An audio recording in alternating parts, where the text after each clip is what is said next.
하나님 말씀 여호수아 1장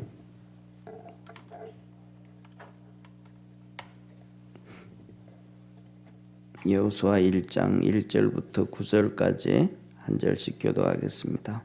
오늘부터 이 새벽에 우리 여호수아서 통해서 하나님의 은혜 받기를 원합니다.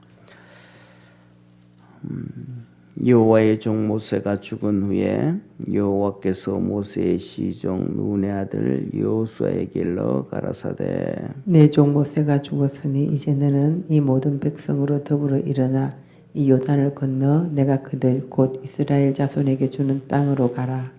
내가 모세에게 말한 바와 같이 물은 너희 발바닥으로 밟는 곳을 내가 다 너희에게 주었노니 곧 광야와 이 레바논에서부터 큰 하수 유브라데에 이르는 해쪽 소고에 온 땅과 또 해지는 편 대까지 너희 지지경이 되리라. 너희의 평생에 너를 능히 당할 자 없으리니 내가 모세와 함께 있던 것 같이 너희와 함께 있을 것임이라. 내가 너를 떠나지 아니하며 버리지 아니하리니 마음을 강하게 하라. 담대히 하라. 너는 이 백성으로 내가 그 조상에게 맹세하여 주리라 한 땅을 얻게 하리라. 오직 너는 마음을 강하게 하고 극히 담대히 하여 나의 종 모세가 내게 명한 율법을 다 지켜 행하고 자로나 우로나 치우치지 말라. 그리하면 어디로 가든지 형통하리니 이 율법책을 내 입에서 떠나지 말게 하며 주야로 그것을 묵상하여 그 가운데 기록한 대로 다 지켜 행하라. 그래야하면 내 길이 평탄하게 될 것이라. 내가 형통하리라. 우리 9절 합독하겠습니다. 내가 내게 명한 것이 아니냐. 마음을 강하게 하고 담대히 하라. 두려워 말며 놀라지 말라. 내가 어디로 가든지 내 하나님 여호와가 너와 함께 하느니라 하시니라. 아멘. 예, 오늘 우리 여호수아를 통해서 보는데 여호수아서는 가나안 정복을 얘기하잖아요. 그리고 이스라엘 백성이 땅을 이제 분배받고 거기서 살아가는 삶을 얘기하는데 쉽게 얘기하면 모세 오경과 연결되어진 이렇게 특별히 다른 것이다라고 얘기할 필요 없이 모세 오경과 연결되어져 있는 책으로 이렇게 같이 볼 수 있어요. 예를 들면 다른 성경책들은 보면 이렇게 하나씩 뚝뚝 떨어져 있습니다. 특별히 이렇게 뚝뚝 떨어져 있어요. 사사기 같은 경우에도 이제 여호수아서 다 끝나고 여호수아도 다 죽고 새로 하나 딱 형성되어지고 그다음에 열왕기 상하도 따로 그다음에 역대 상하도 이렇게 뭐든지 이렇게 딱딱 떨어져 있는데 쉽게 말하면 시기적으로도 그렇고 그다음에 상황적으로도 그렇고 환경적으로도 그렇고 따로 떨어져 있는 반면에 이 여호수아는 보면 그냥 모세 오경과 함께 같이 이렇게 연결되어져 있는 것이다. 그렇게 보면 되어져요.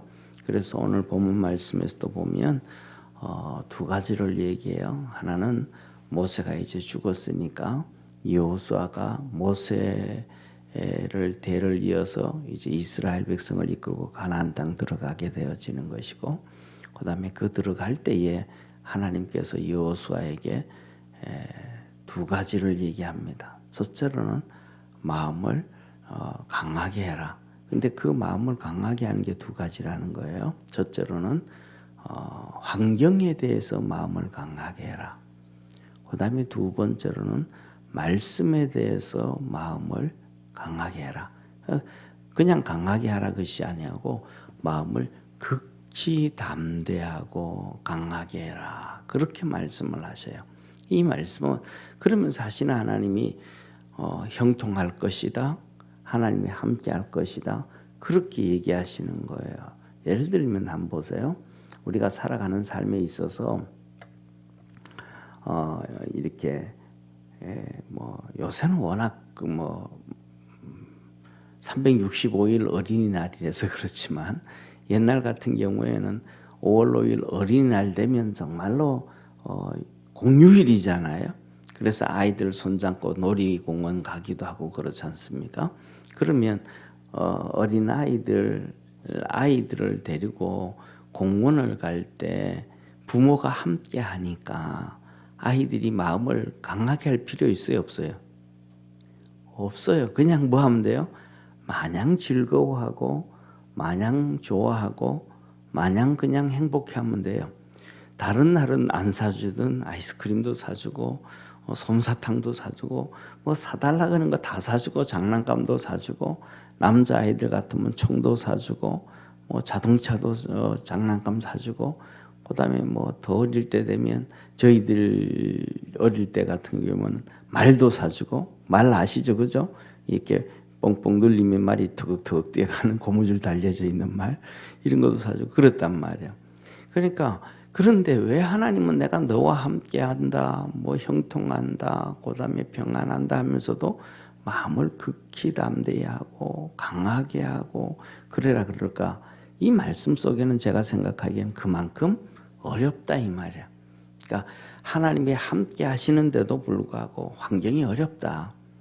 힘들기 때문에 마음을 강하게 하지 않고 담대히 하지 아니하고는 그 길을 갈 수가 없다. 하나님이 뭐 하고 계신데 잠자고 계시고 뒷짐지고 계신 게 아닌데 함께 계신데도 불구하고 그럴 수밖에 없다. 첫째로는 우리가 예를 들면 현실이 보이잖아요, 그죠? 사람이라는 거는 얼마나 사람 몸이 하나님께서 정교하게 만들어 주셨는지 상상을 초월할 정도예요. 그래서 예를 들면 뭐 이런 얘기가 촉이라는 얘기 있잖아요, 그죠? 상황 환경은 아무것도 아닌데 그냥 촉이 발동이 됐는데 그런 거예요. 몸도 아픈 데도 없는데 좀 내가 어디가 좀 문제가 있는 것 같아. 그래서 병원 가보면 진짜 문제가 있는 경우도 있고요. 그러니까 촉이라고 얘기하잖아요. 그런데 사람이 얼마나 이렇게 이 피부가 우리 이 사람 몸이 잘 만들어졌냐면 우리 성도인데 여러 번 말씀을 드렸지만 병원에 가서 6개월 이상, 1년 정도 이상 이렇게 입원해가지고 있는 분들을 보면 팔이라든지 이런 데 멍이 막 들어져 있어요. 이 멍이 들어져 있는 이유가 왜 멍이 들어져 있냐면 몸이 약해서도 그렇지만 하도 링거 주사를 맞으니까 링거는 혈관 속으로 그냥 투입해 버리는 거잖아요, 그죠? 그러니까 이게 하나님의 창조 원리하고 반대가 된 거예요. 쉽게 말하면 사람이 음식을 입으로 먹어서 위가 그것을 소화해서 그 영양분을 혈관 속으로 해서 온몸으로 이렇게 퍼지게 해서 하는 것이 에너지를 그렇게 하는 것이 정상적인데 반대로 그 과정을 입으로 먹고 위를 소화시키고 그것을 해서 영양분을 혈관으로 공급하는 그 과정을 다 빼버리고 그냥 혈관 속으로 투입해 버리는 거예요. 그러니까 막 그냥 지치고 힘들고 할 때는 단백질도 링거 해가지고 비타민도 맞고 해서 한번 힘을 딱 얻을 수는 있지만 그것을 계속하면 이 몸이 거부 반응을 일으키는 거예요. 그래서 뭐냐면 평상시에 이렇게 볼 때는 혈관이 보이는데 그것을 여러 번 하게 나면 주사기가 오면 이 혈관들이 다 몸속으로 숨어버리는 거예요. 신기하잖아요. 내 의지와 내 몸은 막 팔에 힘을 주고 막 열을 막 어떻게 해서 혈관을 끄집어내려고 하는데 내 의지와 내 의도와는 상관없이 혈관들이 몸속으로 다 숨어버리는 거예요. 워낙 그것을 여러 번 하니까 이거 창조 원리하고 안 맞다 이러는 거죠. 그러니까 막 그냥 고무줄 붙들어 매가지고 이 피가 안 통하도록 해서 이렇게 혈관이 보이게 해서 찌르고 이렇게 하는데 그래도 혈관이 제대로 안 되니까 이게 시커멓게 멍들어 버리거든요. 투입 안 되니까. 그러니까 그런 만큼 우리 몸을 하나님께서 이렇게 정교하게 만들어 주셨단 말이에요. 그러니까 환경은 그러니까 쉽게 말하면 뭐냐 하면 우리가 살아가는 삶에서 믿음 있는 사람들이 있어요. 환경이 정말로 힘들고 어려운 가운데 있어요. 환경이 정말로 힘들고 어려운 가운데 있는데 하나님의 말씀을 받고 그다음에 신앙생활하고 하다 보면 하나님의 응답이 있어요. 약속이 있어요. 그러면 그 응답과 약속 가지고 아멘 하고 힘으로 능력으로 살아가는 거예요. 그런데 살아가는데 앞에 보이는 현실은 너무너무 힘들잖아요. 그런데 내 마음과 내 영과 나는 그 응답해 주신 것에 대해서 하나님의 말씀 붙잡고 이렇게 능력 있게 살아가게 되어지는데 이 육체는 현실을 보면서 힘들어 가지고 막 끙끙대는 거예요. 그러니까 표현이 뭐냐면 내 마음과 영은 하나님 주신 믿음 가지고 아멘하고 신나서 살아가는데 현실이 어려워도 육신은 그게 너무 힘들어져 가는 거예요.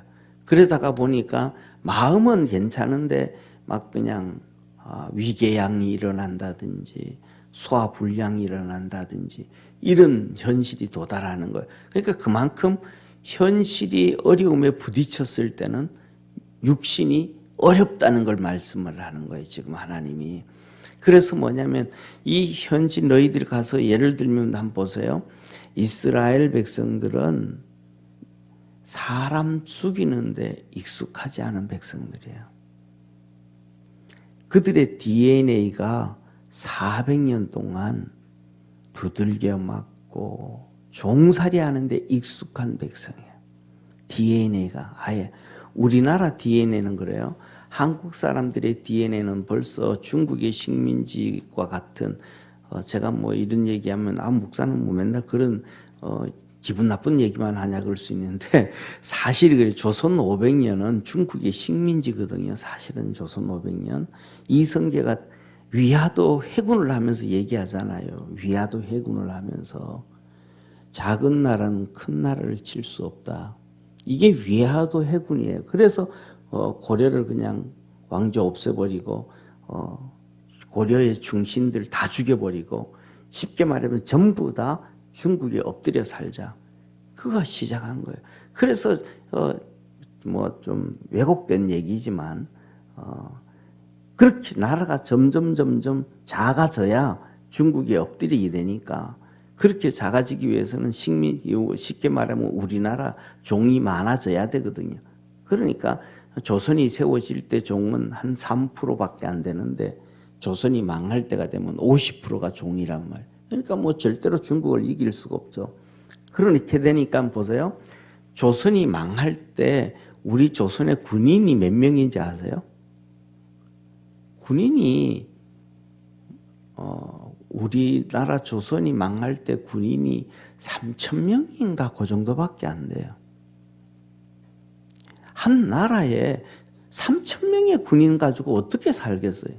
그러니까 중국이 식민지밖에 없죠. 예를 들면 우리가 고려 시대에 뭐 그것 전에 살수제첩이니 뭐니 할 때 우리나라 군인들이 얼마나 많았어요. 조선이 점점 그렇게 그냥 중국에 엎드려 가지고 사는 거예요. 그냥 그렇게. 그래서 뭐냐면 대표적인 게 뭐냐면 좌파들은 조미조약이나 조선과 미국에 조약하면서 굴욕적인 외교가 막 떠들었잖아요. 근데 그 역사 보면 미국에 대한 굴욕적인 외교가 아니고 중국에 대한 굴욕적인 외교. 미국이 와서 조선한테 우리 수교하자, 이거는 이렇게 하자, 이거는 이렇게 하면 어떠냐 하고 얘기를 꺼내면 조선 왕실에서는 뭐 한마디로 하는 거, 그거는 이렇게 해야 됩니다. 이렇게 해야 됩니다. 그런 적 한 번도 없어요. 그거는 중국한테 물어보세요. 이거 이렇게 하자. 그것도 중국한테 물어보세요. 이거 이렇게 하자. 그 중국한테 뭐든지 중국한테 물어보라 그러니까 식민지가 아니면 뭐예요? 세자책봉도 중국한테 허락을 받아야 되는 거니까. 그러니까 그 우리나라 DNA 속에는 중국의 식민지 같은 이런 DNA라는 게 그냥 박혀져 있거든요. 그러니까 지금도 뭐냐면 중국에 대한 거부 반응이 있잖아요. 그래서 우리나라 국민들 거의 75%가 중국에 대한 거부 반응을 가지고 있다 그래요. 지금 앙케이트 조사하면 이게 그냥 우리도 모르는 사이에 DNA가 이렇게 숨어져 있는 거야. 이스라엘 백성은 그 애굽에 대해서 400년 동안 종살이를 하니까 이 종살이의 DNA가 그냥 스며져 있는 거예요. 그러니까 쉽게 말하면 다른 나라를 정복하고 죽이고 싸우고 그래서 나라를 확장하고 이런 DNA를 갖고 있지를 않는 거예요. 우리나라도 똑같으니까. 그러니까 그런 이스라엘 민족한테 하나님께서 가나안 땅은 그냥 가서 살아라. 파라다이스 에덴 동산에서 이게 아니고 너희 그들보다 훨씬 센 7 부족들이 있단 말이에요. 족속들이 7 족속들인데 그 7 족속들이 7 나라가 아니고 더 많은 나라, 한 족속이 2-3개 나라가 있다 이 말이죠. 쉽게 말하면 우리나라 같은 경우에는 옛날에 고구려 신라 백제 3나라가 있었잖아요. 한 민족인데도 그런 것처럼 여러 나라가 있는데 그 한 나라 한 나라마다 이스라엘보다 더 강하고 크고 성은 견고한데 그것들을 싸워서 이기려고 하니까 그건 쉬운 일이 아니란 말이에요. 그리고 더 나아가서는 하나님 뭐라 그러냐면 너희들은 가서 그들을 남녀노소 다 죽이라는 거예요. 그냥 전쟁터에서 칼 가지고 내가 안 죽이면 죽는다 해가지고 막 죽이고 싸우는 거는 뭐 그거는 가능해요. 옆에 있는 동료가 죽고 내가 살기 위해서는 죽여야 되니까. 그 전쟁이 다 끝났는데 이제 동네 고울고울 가가지고 그 삐약삐약거리는 2살, 3살, 4살, 5살, 6살 아이들 죽이려고 한번 생각해 보세요. 어른이. 이거 정말 어려운 거거든요. 그 다음에 갔는데 어르신들, 노인들, 힘도 없는 노인들 그 사람들 죽이려고 생각해 보세요. 이거는 보통 마음을 강하게 하고 담대히 하고 뭐 해서는 안 돼요. 더 나아가서는 전쟁 특징이 그래요. 미국, 우리나라, 전 세계 사람들 중에서 전쟁을 제일 많이 하는데 전쟁을 하고 난 다음에는 전쟁에 트라우마가 생깁니다.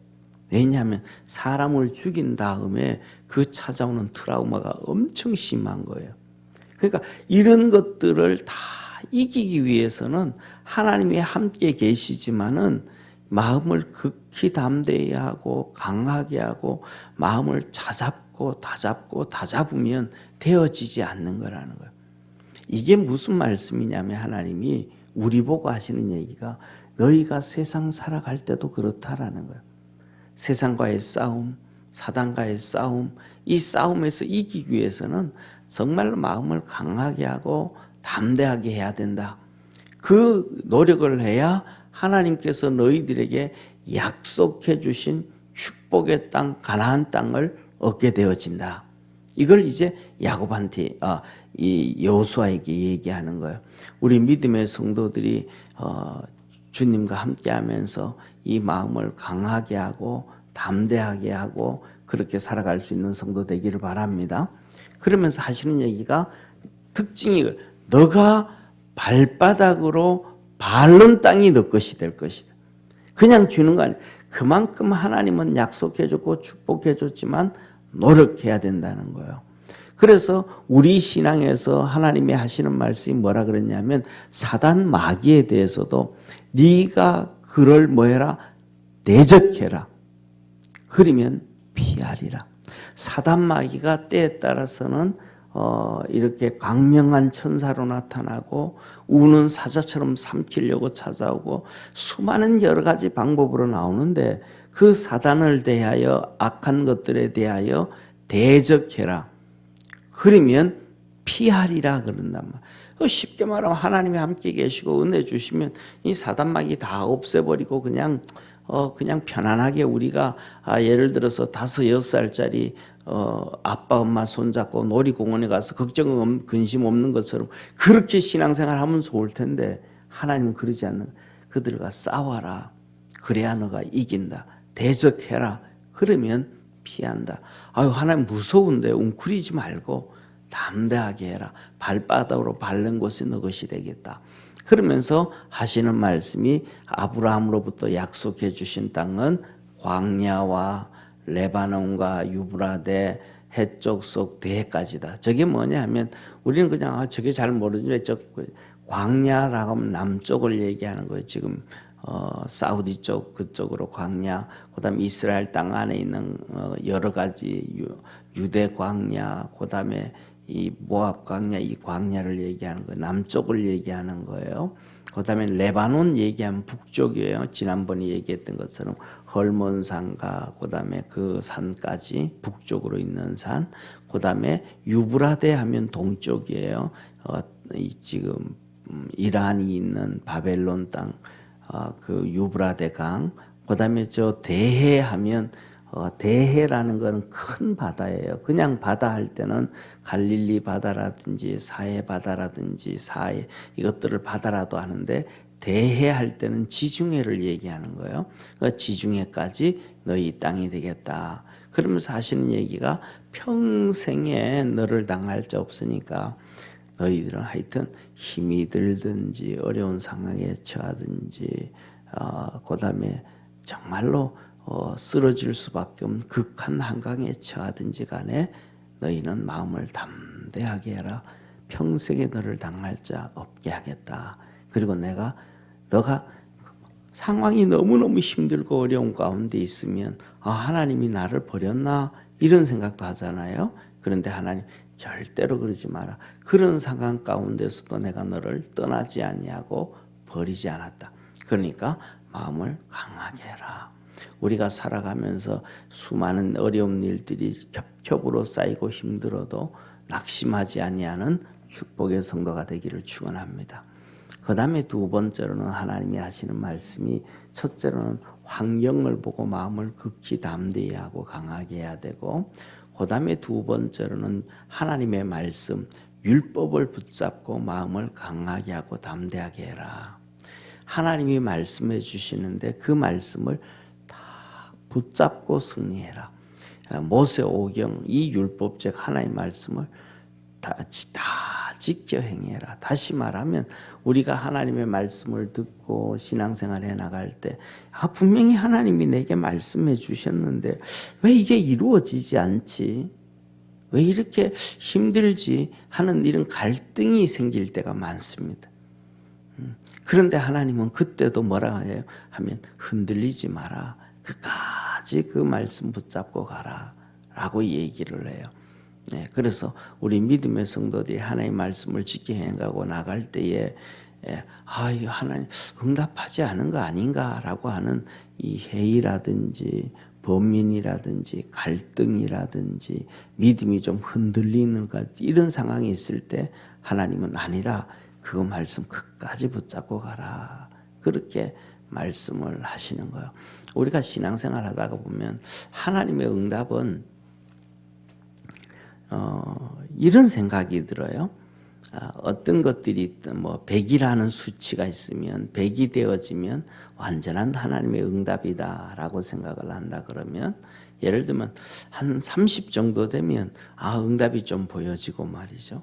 그 다음에 한 60 정도 내가 노력하고 하면 응답이 더 확실하게 보여지고 한 90점은 딱 이렇게 거의 손에 잡혀지고 이러면 좋을 텐데 하나님의 응답은 그런 경우가 거의 없어요. 하나님의 응답은 좀 어떤 데는 보면 한 120, 150 완전히 그냥 응답됐다고 다 시간이 충분히 지난 다음에 마지막에 딱 응답되어지는 경우가 정말로 많아요. 그러니까 뭐냐면 하나님은 우리의 신앙을 있어서 마지막까지 보실 때가 있다. 끝까지 보실 때가 있다. 그것을 우리가 기억하고 믿음 안에서 승리할 수 있기를 바랍니다. 그래서 뭐냐면 이 하나님 말씀 붙잡고 흔들리지 않고 끝까지 가면 하나님이 내 길이 형통하고 평탄하리라 라고 하신 말씀을 2번씩이나 오늘 기록해 주셔요. 그래서 우리 하나님이 내게 주신 말씀이 무엇인가 생각하고 그 말씀 붙잡고 흔들리지 아니하는 그러한 축복의 성도가 되기를 축원합니다. 기도드리겠습니다. 전능하신 하나님 아버지, 너는 마음을 강하게 하고 담대히 하고 두려워하지 말고 놀라지 말아라. 환경이 어떻게 되어든지 상황이 어떻게 되어지든지 하나님은 함께 하신다고 약속해 주셨습니다. 우리 사랑하는 모든 믿음의 성도들, 그리스도 예수 안에서 믿음으로 승리하는 복된 성도들 되게 하시고 구원의 역사가 우리 성도들의 삶 속에 열매 맺어지도록 축복해 주옵소서. 오늘도 부르짖어 기도하고 감담대하면서 이렇게 여호수아가 가나안 땅을 향하여 나갔던 것처럼 믿음으로 우리의 삶을 한 걸음 한 걸음 살아갑니다. 힘 주시고 은혜 주시고 승리하게 하여 주옵시고 구원의 역사 이루어 주시옵소서. 오늘도 주 앞에 나와서 주님 앞에 간구하는 또 응답받아야 될 일들이 있습니다. 이 시간 예수님의 이름으로 이루어 주옵소서. 예수님의 이름으로 기사와 표적들이 있게 하시고 믿음이 커져가게 하시고 하나님께 영광 돌리는 축복의 성도들 되게 하옵소서. 구원하신 예수님의 이름으로 기도드립니다. 아멘.